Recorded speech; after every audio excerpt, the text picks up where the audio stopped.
Here's Johnny. Is it getting a little better back east?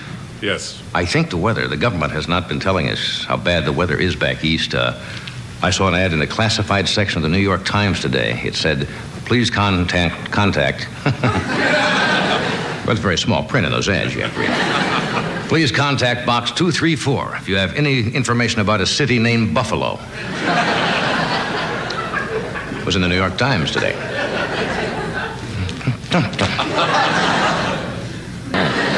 Should have all the snow in Buffalo trucked to California.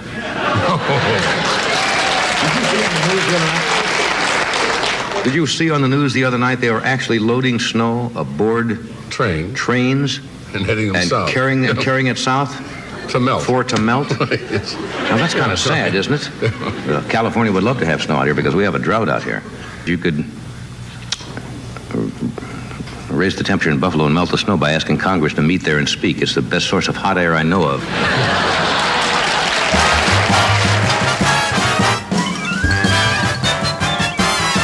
Another Western New York classic. Steve Seashon, BuffaloStories.com.